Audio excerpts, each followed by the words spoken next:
Good morning and welcome to Krista So Crafty. My name is Krista. I really appreciate you being here. Today we're going to make a cushion cover. I have a pillow form that is 15 inches square. I want to make a pillow cushion cover for Halloween. I'm going to use, I've got everything laid out in front of me here. I'm going to use this lovely orange fabric with the witches and the cats, and it's very cool. I'm going to use that as the front, and then for the back, and I'll give you the measurements in a minute here, and then all the back, I'm going to use the same fabric, but I've cut them into two. This will allow us to have a envelope style back.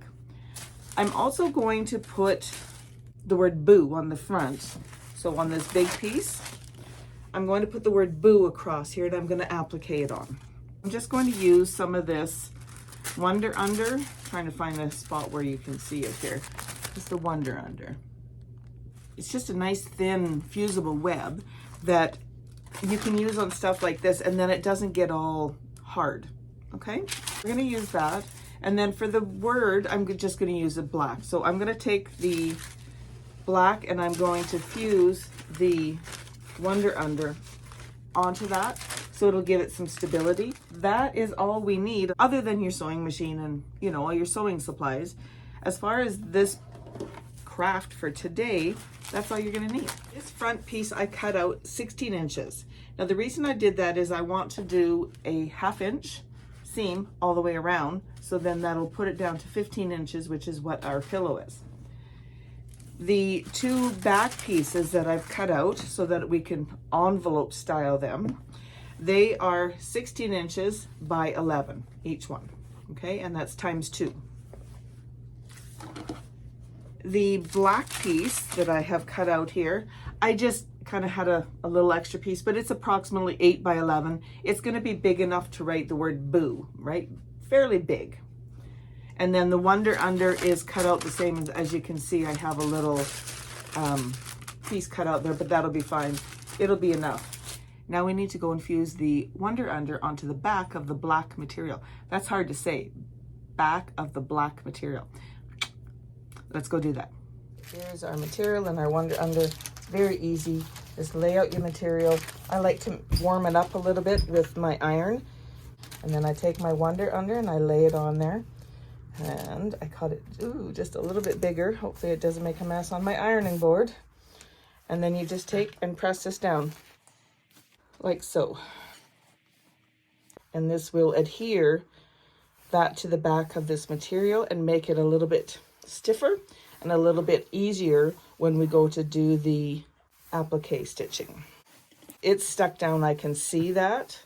Just make sure you get right to your edges. Okay, so now we can go and trace out our word.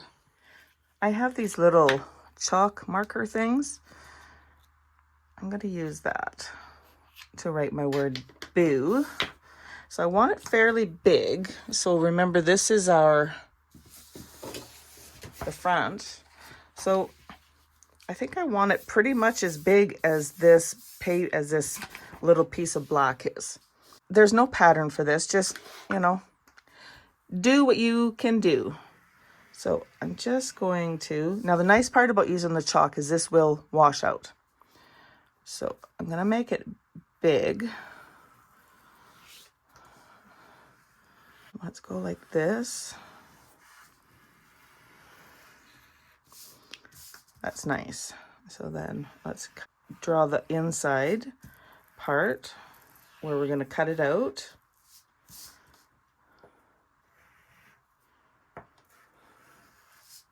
Like that. And then we're going to do, maybe we'll do the O's just a little bit smaller, a little bit shorter. Just about got that too close, didn't I? This is the nice part about doing your own crafts, is you don't have to have a pattern. You just kind of wing it. Now, if you're unsure about doing this freehand like I am doing, you can definitely take a piece of like cardstock or the back of a cereal box or something like that and draw yourself out a pattern. So rather than doing this right onto the material, just draw it out on the back of the cereal box or on the cardstock Yeah, so I'm just going to make this one a little bit bigger too. And then you can use that as a template. There we go. Boo. And so then that I can space out a little bit here, and that's going to look great. So, like I said, this is really good stuff to use because it washes off and doesn't leave any residue. When you're sewing, you can sew right on those lines, and then the stitching will be right over top of it. So again, you're not going to see it. So the next step is to go ahead and cut these out. So I'm just going to rough cut these out. Oh, I went and grabbed my fabric scissors. I need to grab some craft scissors. There. So we'll just cut these apart. Like so. And then we can just trim them out.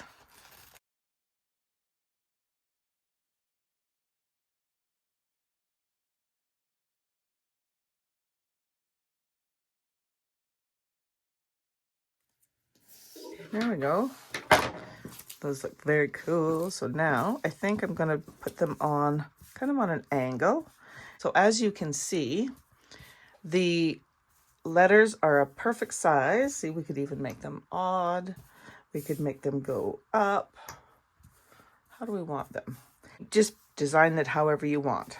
So I think, I don't know, when I get to the point where I'm going to iron them down, that's when I'll decide, because at that point it will be permanent, right? Kind of like it.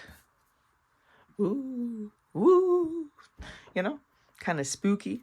Anyway, so that's kind of where I'm going to go with these. Now with the under, you need to peel off this back, which is always so much fun sometimes.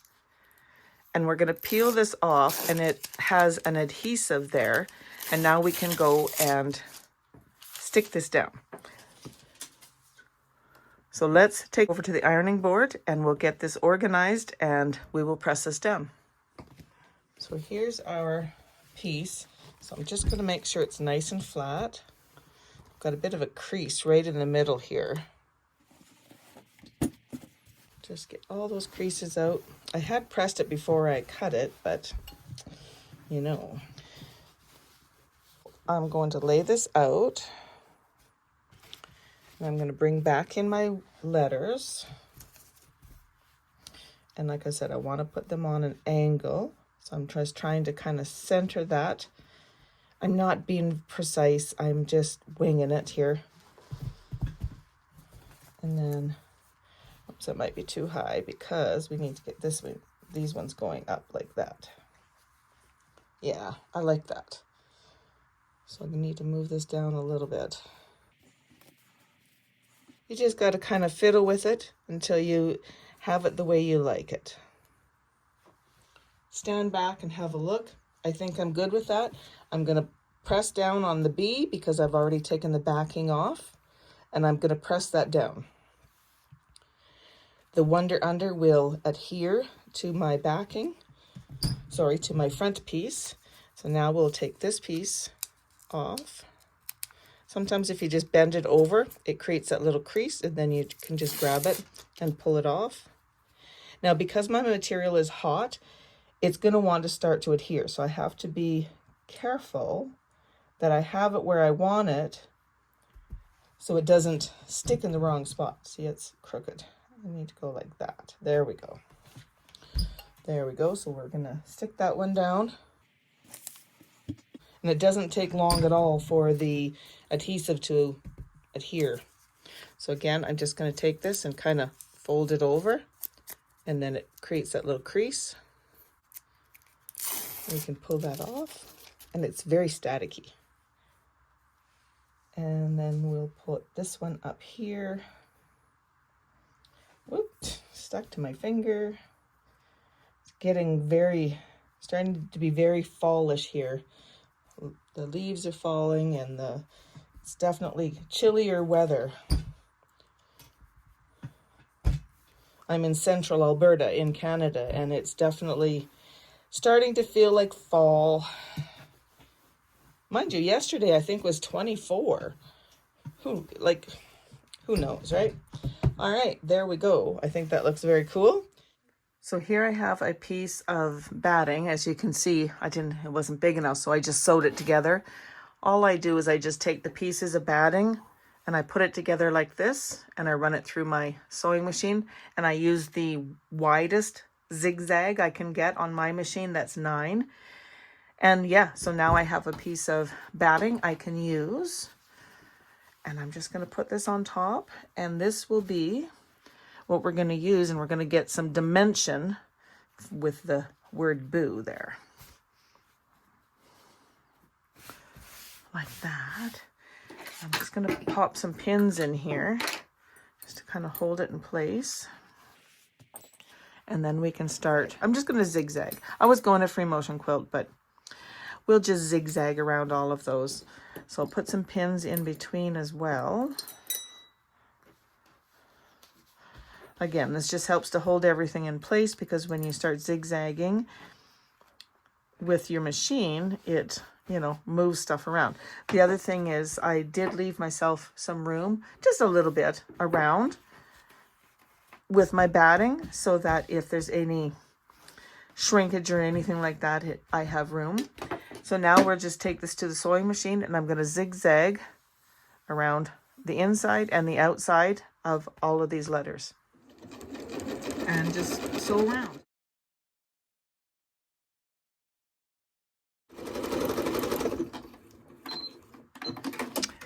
All done. So now we just need to clean up all these threads, and then we can continue on making the pillowcase. And now I'm just going to stitch all the way around the outside.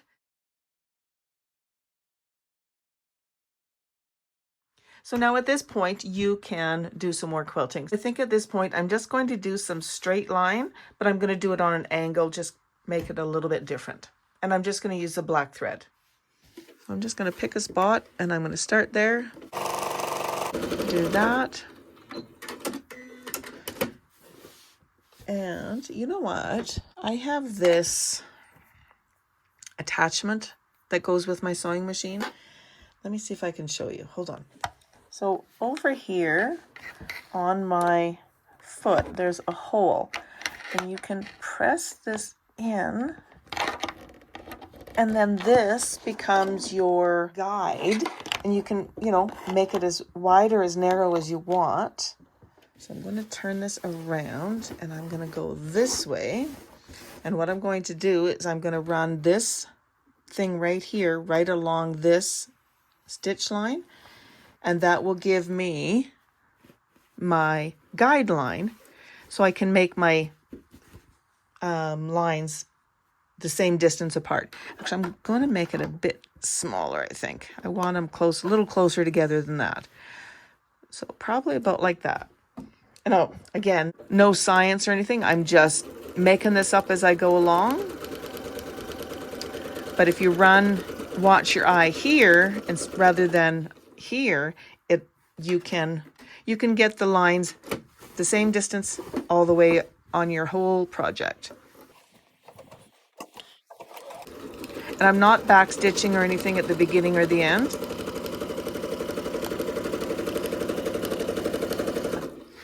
Yeah, I think that's going to be good. See how that's coming along? That looks good. I'll have to put another one here. Oh, I need to turn this way. And line that up. Turn this way. And this is all I'm going to continue to do. So I'm going to do that all the way. I'm not going to go through the letters, though. I will stop at where the letters start and stop.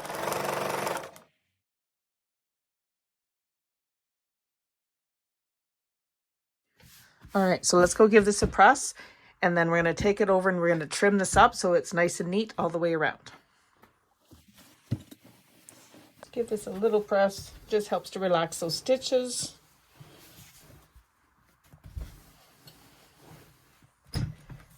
And I'm also going to give these another press just to make sure they're nice and flat. And then once we get the top squared up, we will work on these back pieces.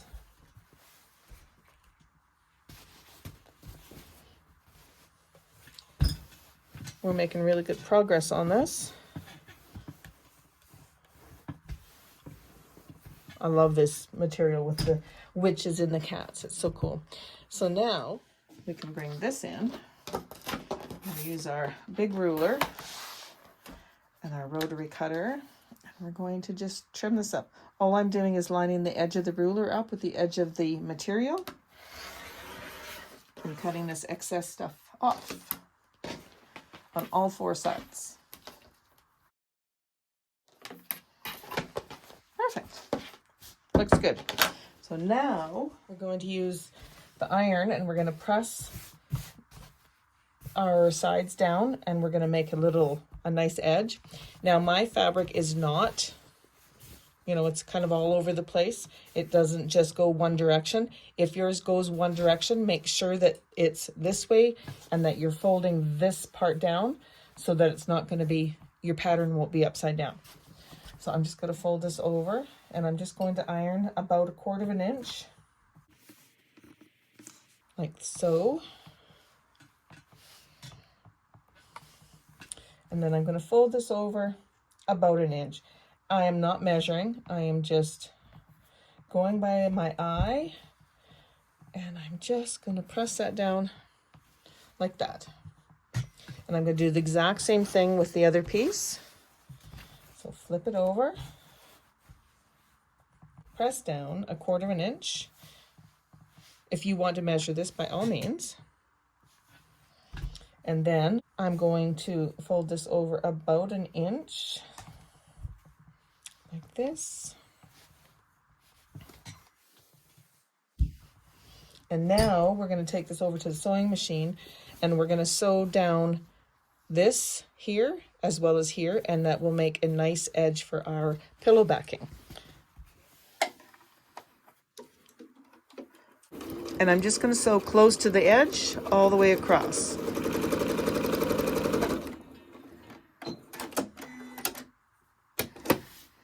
And I'm going to sew down the other edge just to make it look nice and neat, and it also helps to hold it down nicely.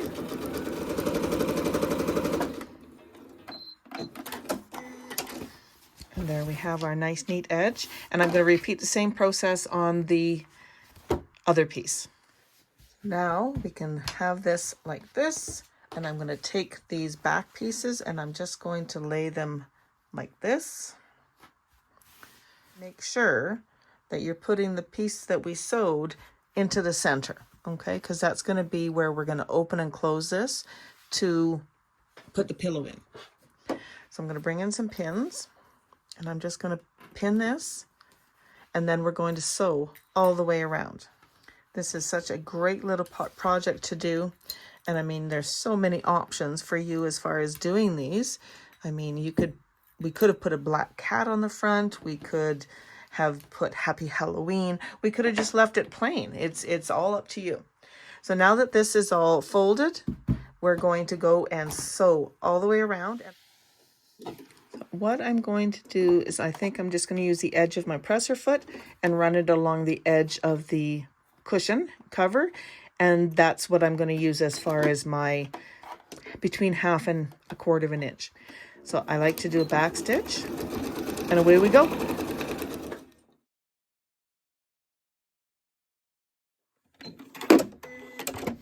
All done. So now I'm going to just take a pair of scissors and I'm going to clip these corners, and I'm just going to kind of angle the corners out the material so there's not as much bulk. And I'm going to do that on all 4 corners. So I'm just cutting in and cutting across and then cutting out. So that kind of makes like a little bit of a V or a point there. This just helps when we go to poke out the corners so that they're nice and neat. And now, throw this in the garbage. We can just take our cushion and we can pop out those corners. So I just take my thumb and I take my finger and I fold it the point over and just kind of push that through. And if it's not as pointy as you would like, I will show you in just a minute what I do to make sure that those corners are out. And the last one. Perfect. Let's just flip this over. Now I have a tool, this little guy here. I don't even know what it's called, but it's just kind of a little tool that I keep in my sewing room. And this here will help me to get those corners out. I just take it and put it in there and push it out. Like that. And I'll just do that with all 4 corners. And one more. And that's it, you guys. Our little cushion cover is all done. Boo! Woohoo, we got it done. I think it looks so cute. So now we're going to put our cushion in it. So all I do is I just turn it over. I have my cushion here in front of me, and I just like to take the 2 corners and kind of push them in like that.